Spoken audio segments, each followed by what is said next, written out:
नमस्कार। मैं are education की तरफ से आपका हार्दिक स्वागत करता हूं। आज का विषय है भारतीय संविधान का निर्माण, making of the Indian constitution. जैसा कि हम जानते हैं कि किसी राष्ट्र के संचालन हेतु उस देश में एक लिखित रूल्स एंड रेगुलेशंस होने चाहिए, जिसे हम संविधान यानी कॉन्स्टिट्यूशन कहते हैं। संविधान का निर्माण उस देश के संविधान सभा द्वारा होता है, जिसे गठित प्रतिनिधि सभा भी कहा जाता है। एक पूर्ण प्रभुत्व संपन्न एवं लोकतांत्रिक राष्ट्र में लिखित संविधान संविधान सभा द्वारा निर्मित होता है। संविधान सभा की प्रेरणा हमें 17वीं और 18वीं शताब्दी के लोकतांत्रिक क्रांतियों से मिलता है। संविधान सभा के बारे में पंडित जवाहरलाल नेहरू का कहना था कि एक गतिशील राष्ट्र वह है जो अपनी पुरानी पोशाक को उतारकर नई पोशाक बनवाता है। भारत में भी लोग अपनी राजनीतिक भविष्य का निर्माण करने के लिए संविधान सभा की मांग कर रहे थे।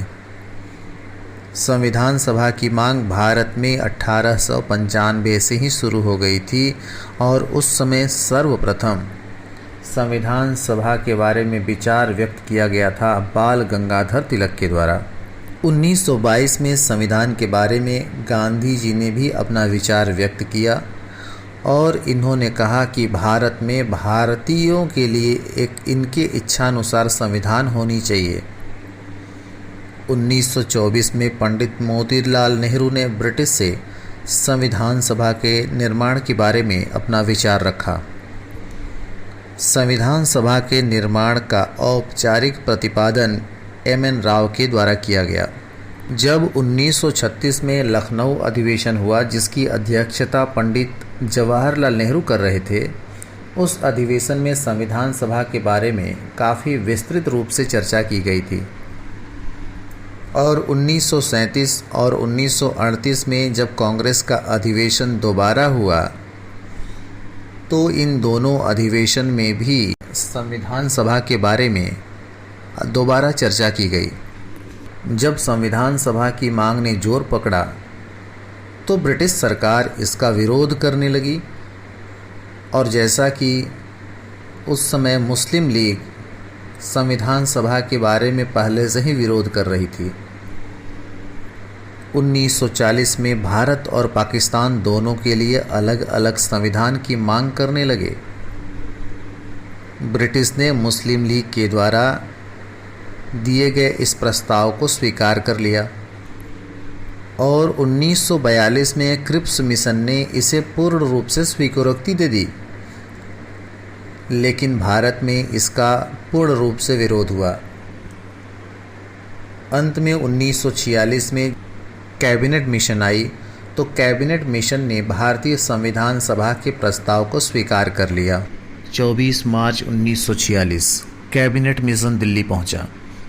16 मई 1946 को कैबिनेट मिशन ने अपनी योजना प्रकाशित की।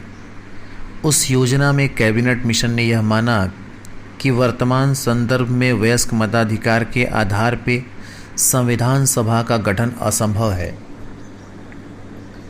इसलिए प्रांतीय विधानसभाओं का निर्वाचनकारी संस्थाओं के रूप में उपयोग किया जाना चाहिए। कैबिनेट मिशन ने संविधान सभा के बारे में जो योजना प्रकाशित की थी, उसके अनुसार संविधान सभा में कुल 389 सदस्य होंगे, जिनमें 292 सदस्य ब्रिटिश प्रांतों से होंगे और 4 चीफ कमिश्नरी क्षेत्रों से 93 देसी रियासतों के प्रतिनिधि होंगे। प्रांतों के प्रतिनिधि के लिए जनसंख्या को आधार बनाना होगा और 10 लाख की जनसंख्या के आधार पे एक प्रतिनिधि का चुनाव होगा। प्रतिनिधियों को चुनने के लिए जातियों को भी 3 भागों में बांटा गया। पहला था साधारण, दूसरा था मुसलमान और तीसरा सिख। रियासतों में प्रतिनिधियों के चयन का आधार भी जनसंख्या ही माना गया। प्रस्ताव में प्रांत के लिए अलग से संविधान की व्यवस्था थी। इस प्रस्ताव को कांग्रेस, मुस्लिम लीग और अन्य छोटे छोटे दलों ने स्वीकार कर लिया। कैबिनेट मिशन योजना के अनुसार 1946 में संविधान सभा के लिए चुनाव हुए और यह चुनाव 296 सीटों के लिए हुए, जिसमें से 208 सीटें कांग्रेस को मिली, 73 मुस्लिम लीग को मिला, 7 सीटें अन्य पार्टियों के पक्ष में गई और 8 स्वतंत्र उम्मीदवारों के पक्ष में गई।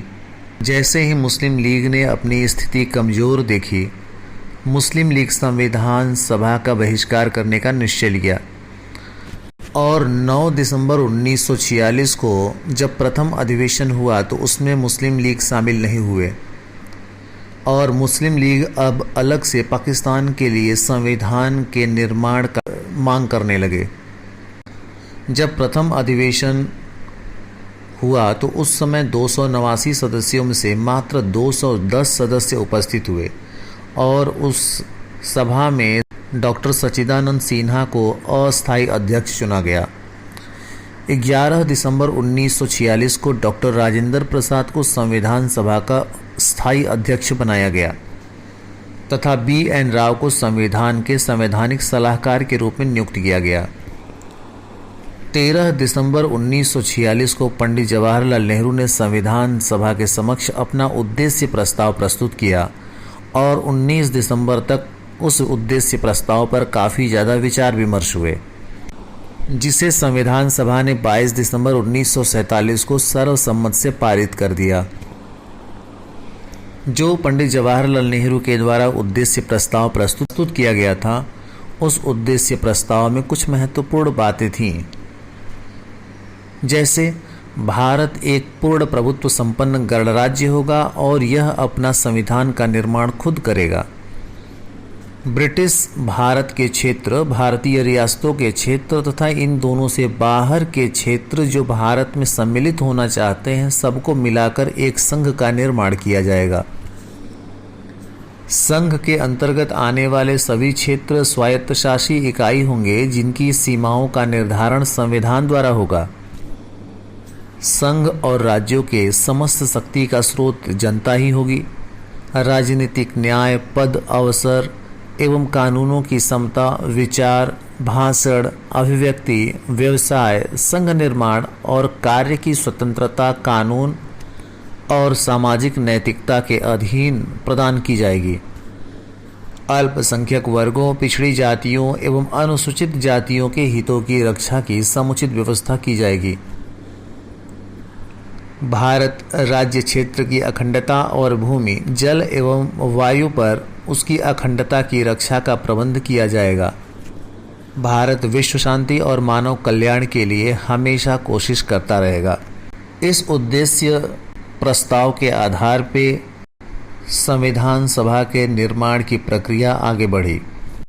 संविधान सभा के लिए प्रारूप तैयार करने के लिए संविधान सभा ने 29 अगस्त 1947 को डॉक्टर भीमराव अंबेडकर को प्रारूप समिति का अध्यक्ष बनाया। इस समिति ने काफ़ी विचार विमर्श करने के बाद एक संविधान का प्रारूप तैयार किया, जो फरवरी 1948 में प्रकाशित हुआ। इसमें 315 धाराएं तथा 8 परिशिष्ट थे। 4 नवंबर 1948 को इसे संविधान सभा के समक्ष रखा गया। 144 दिनों तक इस प्रारूप समिति पर काफ़ी ज़्यादा विचार विमर्श हुआ और 2473 संशोधन पेश किए गए। 26 नवंबर 1949 को कई संशोधन के बाद हमारे संविधान को अंतिम रूप से स्वीकार कर लिया गया और जो संविधान स्वीकार किया गया उसमें 395 धाराएं, 8 परिशिष्ट थे और इस संविधान को 26 जनवरी 1950 के दिन पूरे देश पे लागू कर दिया गया। उस दिन को हम गणतंत्र दिवस के रूप में मनाना शुरू किए। संविधान को बनाने में कुल मिलाकर के 2 वर्ष 11 महीने और 18 दिन का समय लगा